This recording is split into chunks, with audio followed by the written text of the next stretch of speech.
mystery is my hobby.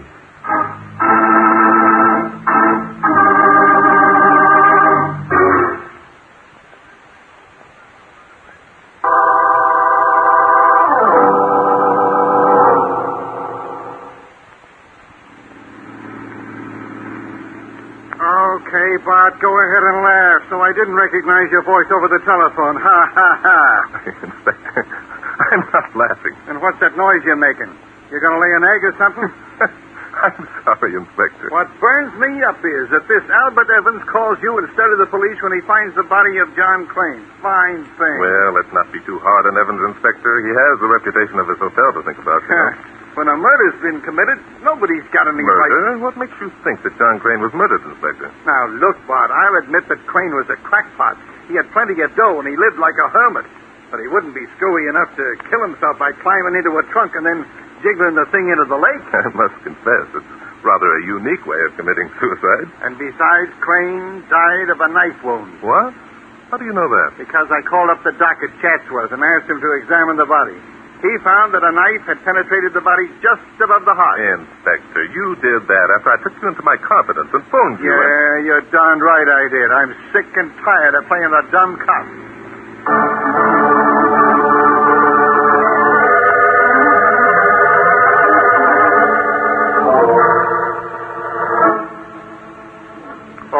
Okay, Evans, so you won't talk because if your name is connected with John Crane's murder, your hotel gets a bad reputation. So we close up the hotel until we catch the murderer. How's that? Oh, dear me, Inspector Denton. You wouldn't do that. I wouldn't, eh? I'll even print your picture in the paper and tell the world that the trunk Crane's body was found in came from this hotel. Oh, dear me, dear me. That would be dreadful. It would ruin me completely. And stop being a cluck and talk. Very well. What do you want to know? Who found the trunk with a body in it? Hugh Crane did. He's John's brother. Brother, eh? Where's he now? Oh, I don't know. He's around somewhere, I suppose, making himself obnoxious.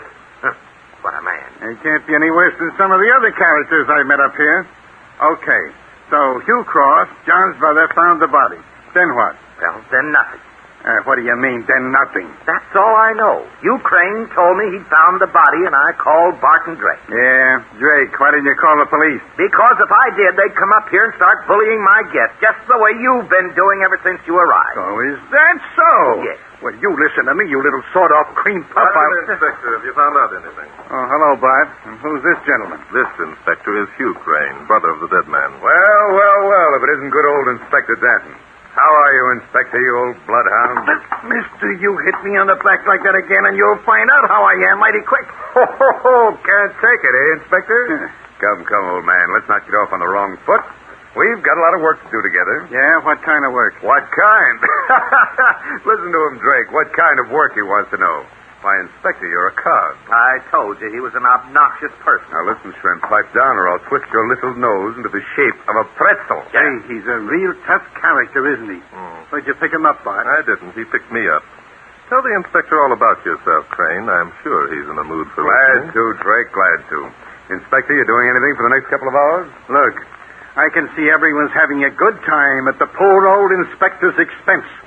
That's all very nice, but the only thing I want to know is who murdered John Crane and why? Now, there, Inspector. That's what I call getting at the hub of the thing. I'm glad you asked that question because I know the answer. You know that... All right, who did it? Why, Shrimp here. Albert Evans, proprietor of the exclusive Chatsworth Hotel. Why, that's a lie. How dare you accuse me of such a thing? Because you've got a motive, Shrimp, and a good one. John owed you money, bought all the supplies here. You went down to his cabin to collect, got into a fight, knifed him. Of all the outlandish fraudsters, I never in my life tried to collect money from John Crane. I didn't even tell anyone he owed me anything. There, you see, he admits that John owed him money. Don't try to get out of it, Evans. I'm too sharp for you. You're nothing but a loud-talking, obnoxious windbag. Now, Evans, just because you're going to the electric chair doesn't mean you should get sore. Oh, no? Sometimes I think I should have been a detective. It's such nice, easy work. Now, think of that. Crane, perhaps now that you've had your say, you'd better let Inspector Danton take over. Sure thing. Help yourself, Inspector. Glad that I could solve the case for you. Well, now, Mr. Crane, that's mighty decent of you. As soon as we get the little fella here locked up, I'll... You can't lock me up. You can't. I didn't do it. Just because this big lummox said I did doesn't prove... Take it easy, Bob. No one's going to lock you up yet. But you just The said... inspector was being sarcastic, Evans. It's a habit he has.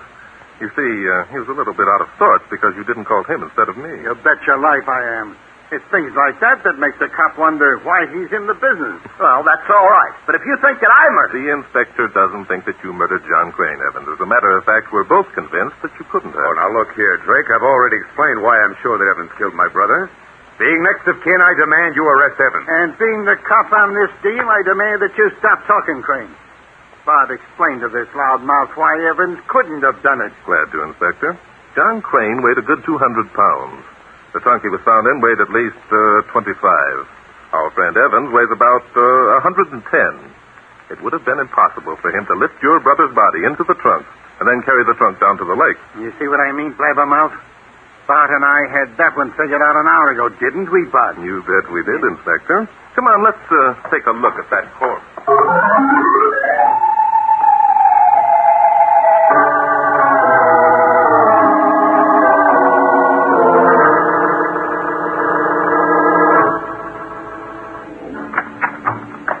Crane's body and the trunk in which he was found are both in this shed, Inspector. Let's take a look. Yeah. So that's what's left of Crane, eh? Yeah. Say, he was a big guy, wasn't he? Yes, but of course you knew that, Inspector, when we figured out that Evans was too small to carry him, remember? What? Oh, yeah, sure. What stumps me is, who would want to murder a guy who lived all by himself? Anyone who wanted money badly enough and who figured that Crane had some hidden away in his cabin. Yeah, I suppose you're right. See, the water sure did a job on the corpse, didn't it? Yeah. Dr. Mason estimates the body must have been submerged about a month. A month, eh? It was a month ago that Crane disappeared, wasn't he? Yeah, no one thought much about it at the time. Crane always lived by himself in the cabin down by the lake. He came up to the hotel once every 2 weeks to get supplies. Evans got curious when he didn't show up and went down to investigate. Yeah. Say, here's something. Huh? If the body is decomposed by water to such an extent that it is not recognizable, how is everyone so sure that it is Crane? His brother, Hugh, the loud-talking gentleman, identified him by a ring he wore and a birthmark on his back. And his wife also identified him. Wife? Yes, they were divorced, but when she heard that Crane had disappeared, she came up to help in the hunt. Decided she loved him after he was dead, eh? No, Crane had a reputation for being a miser, and Mrs. Crane probably reasoned he might have some money lying around. I get it. Say, is that why Brother Hugh is here, too? That isn't likely. Hugh has more money than he can spend. I'm convinced his only purpose in coming up here is to help locate John's murderer. And I wish he'd do his locating away from me. By the way, where did Hugh find the trunk? In a cove not far from here. He was walking along the shore and saw it floating on the surface when... By Jove, Inspector. What's the matter? I just thought of something. Huh? Yes, I am right. I'm sure I am. Inspector, let's get down to the cabin where John Crane lived at once.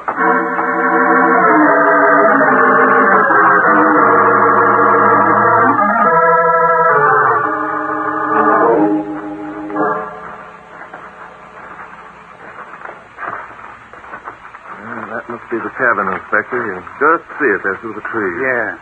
Not much more than a shack. I guess Crane was a miser, all right. Inspector, What's the matter? there's someone in the cabin. I saw a movement behind one of those curtains. Yeah? Yeah, and I can hear voices, too. Let's get up closer so we can hear what they're saying. Sit down, Inspector. You're a fool to come up here. I told you once it was all over between us, and I haven't changed my mind. You can't mean that, Daphne. You said that only because of John that That you... was when John was alive. He's dead now, and I'm free. And you didn't mean it when you said you loved me? Me? Oh, Nate, you're so naive, really. Of course I didn't mean it. Oh, you were funny, you amused me no end, but what's the loving... Stop it! How can you be so cruel? Daphne, in heaven's name, be human. You've got to marry me. I can't live without you. Can't live without me.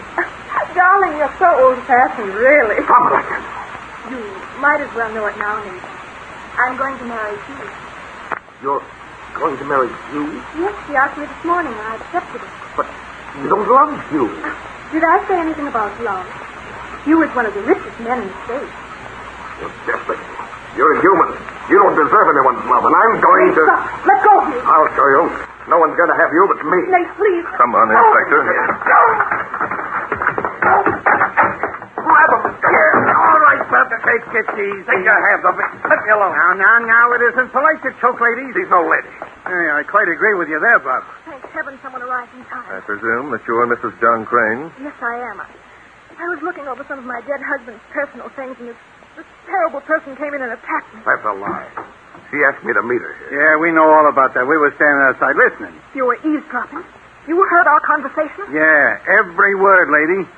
So you might as well stop trying to act like a lady, ma'am, and be yourself. Why, you dirty wretch. Who are you, anyway? The police, Mrs. Crane. The gentleman holding your erstwhile love is Inspector Noah Danton. I'm Barton Drake. The police? Then...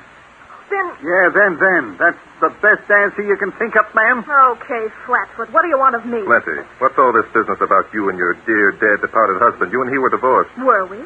That's where you're wrong. John wanted me to give him a divorce, but I refused. So he came up here and lived like a hermit.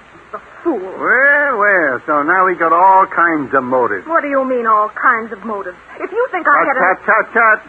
Wait till you're accused before you start thinking up alibis, ma'am. I'm only saying that a babe who wanted a divorce from her husband so she could marry the guy's rich brother has a motive for murder, that's all. That's ridiculous. I've told you that it was I who wouldn't give John a divorce. You're lying, Daphne. You've been begging John for a divorce for years so that you could marry me. You see what I mean, Bart? Motive.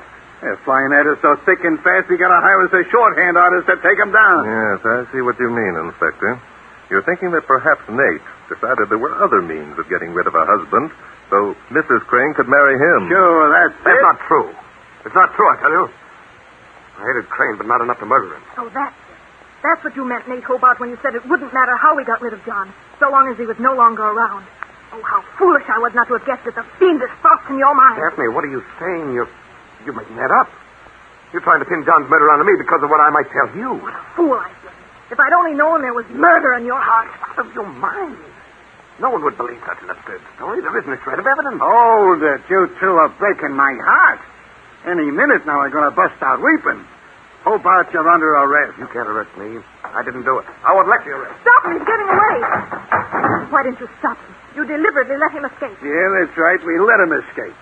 Why? She wants to know why, Bart. Shall I tell her? No, not yet, Inspector. The pieces of the puzzle are beginning to fall neatly into place. We still have one more person to question before we can begin to speculate on the identity of John Crane's murderer.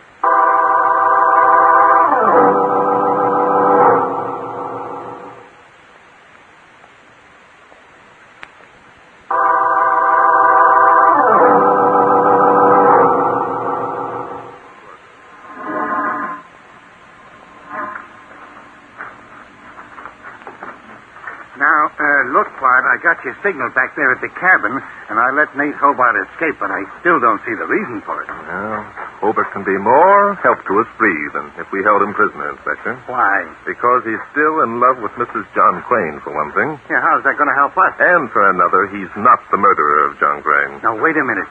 He's got a motive, and the girl said he made threats. The girl was lying. Here's the impel, Inspector. Let's go in.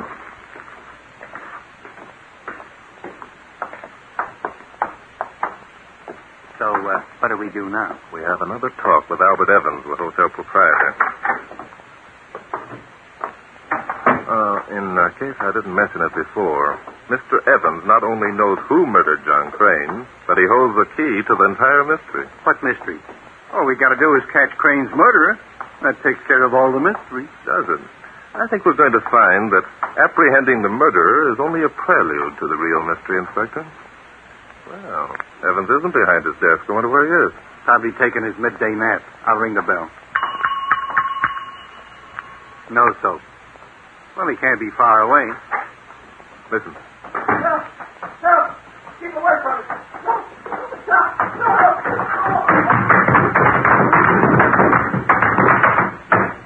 It's Evans, covered with blood. Looks like someone knifed him and then threw him down the stairs. Go after him, Inspector. I'll take care of Evans.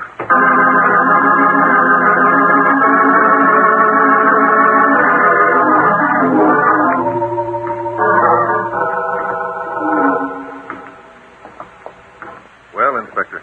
Whoever it was got away. How about Evans? Dead. A knife through the heart. Then that means... Yes, that means whoever murdered John Crane also murdered Evans. Because the murderer knew that Evans was aware of his identity. Well. If it isn't old Inspector Gumshoe. Say, what's happened? What's it look like, loudmouth? That's Evans. There's blood. He's been stabbed. That's right, Mr. Crane. Stabbed through the heart. In exactly the same manner that your brother was stabbed. By George, this is a job for the police. He's catching on, boss. Now life is worthwhile. But look here, why would anyone want to murder the shrimp? Because the shrimp, as you call him, Mr. Crane, knew who murdered your brother. You don't say. Yes.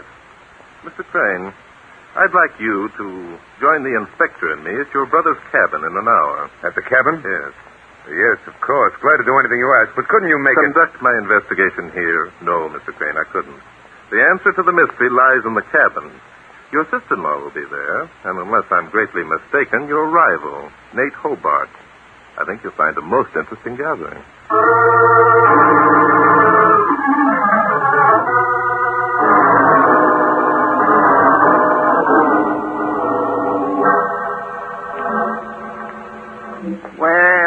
Well.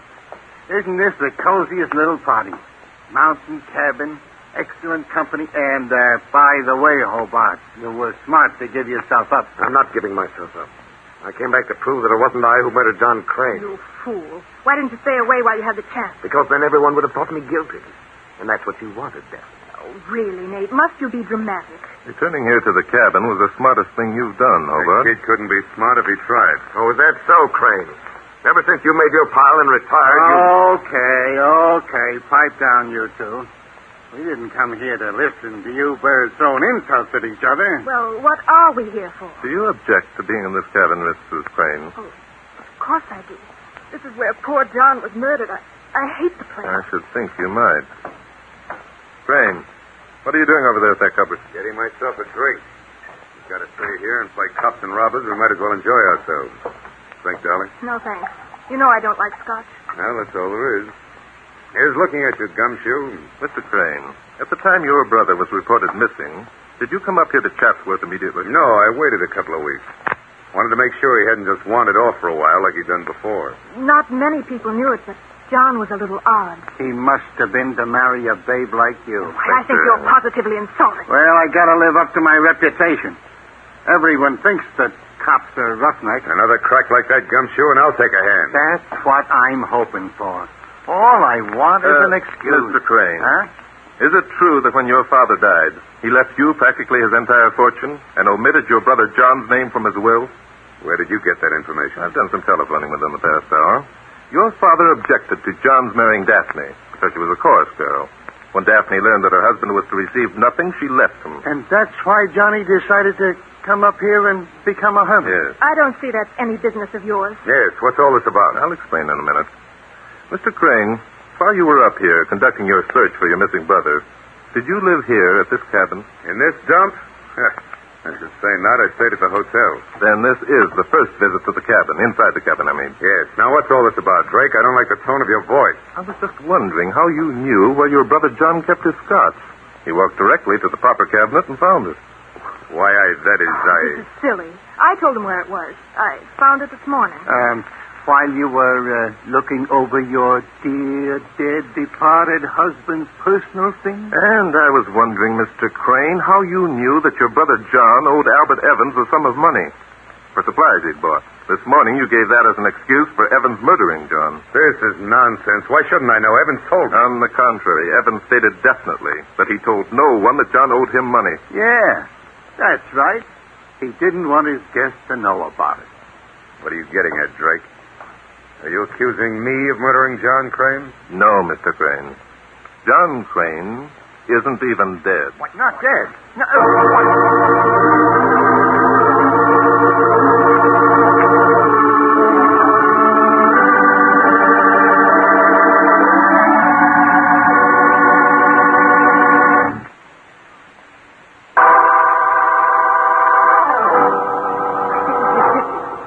John is dead. His body was found. Not John Crane's body, Mrs. Crane. It wasn't John Crane's body that was in that trunk. Then whose was it? It was the body of Hugh Crane. This man here who claims to be Hugh Crane is John. Drake, you're too smart for your britches. You haven't got a chance of proving that. Oh, yes, I have. You and your brother Hugh look enough alike to be twins. No, wait a minute. Bart, are you saying... I'm saying, Inspector, that when the elder Crane died, John came up here and lived like a hermit, so people would forget any particular traits he might have had. Oh, this is utter nonsense. No, it isn't. You and John did look alike. Why, you're crazy, Nate Hobart. You never saw them together more than once or twice. And that was 10 years ago. I remember that they looked alike.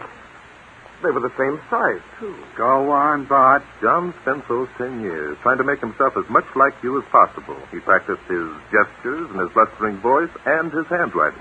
That was so he could sign checks, eh? Yes. John and Daphne wanted the money they felt they'd been cheated out of. They inveigled Hugh up here, murdered him, placed his body in the trunk, and submerged the trunk in the lake, so his features would be decomposed to a point of being unrecognizable. I get it.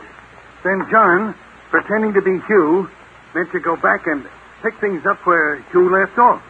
He and the girl here would be married a second time, and everything would be rosy. That's it, Inspector. But unfortunately, John made one fatal mistake. Look out, Inspector. He's going to throw that bottle. Hit him, John. Put down that bottle or I'll... Duck, Inspector! That'll take care of you, gumshoe. Get the Inspector right between the eyes. He's heading for the door. Grab him, Hobart. I've been waiting for this chance. Nice work, Hobart. I learned that one when I played football in college. Another minute and it would have been too late. Crane had a knife in his hand, the same knife with which he murdered his brother and Albert Evans.